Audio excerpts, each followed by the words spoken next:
1937. Consequently, lots of people leap to the conclusion that the story is really about the rise of Hitler and the Nazis. They say that Sauron's hordes of brutish orcs are the stormtroopers in Hitler's Germany, and the destruction they wreak, well, that's the mechanized death of the Blitzkrieg. And there's certainly a case for this. After all, in 1937, Hitler's threat was increasing daily. To many, he already seemed unstoppable. And the combination of lies, deceit, and brute force used by Sauron and his cohorts is certainly in keeping with Nazi Germany and their conquest of Western Europe.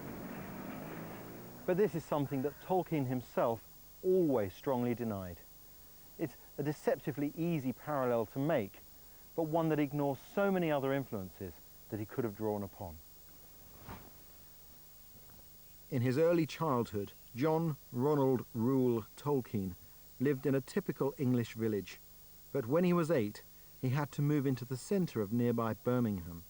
From there he watched as the rural landscape of his childhood was engulfed by the ever-expanding city.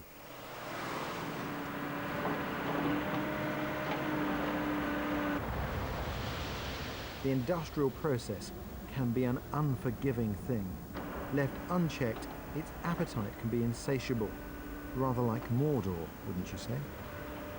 Many people argue that this is one of the central themes that underpins The Lord of the Rings, and it seems to me Tolkien uses Frodo to champion what this process throws away.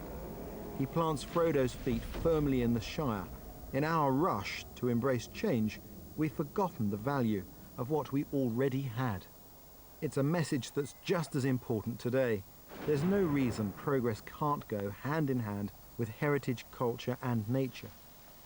They each deserve equal value, or just like in Lord of the Rings, darkness will overshadow our lives.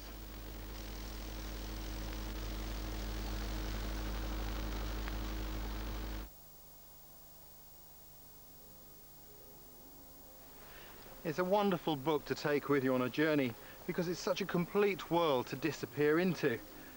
A work of stunning creative invention. Even though the story crosses a continent, every detail has been thought through. If Tolkien is describing a single leaf, you can be sure he's worked out everything about the tree upon which it's growing. Throughout all 3 books that make up the saga, he gives us the usual stuff like geography, but also the history of the people of Middle-earth and all their myths and songs.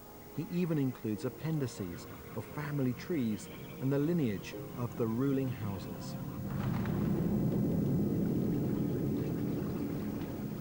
You know, I'm convinced Tolkien knew more about the history of Middle-earth than most of us can remember,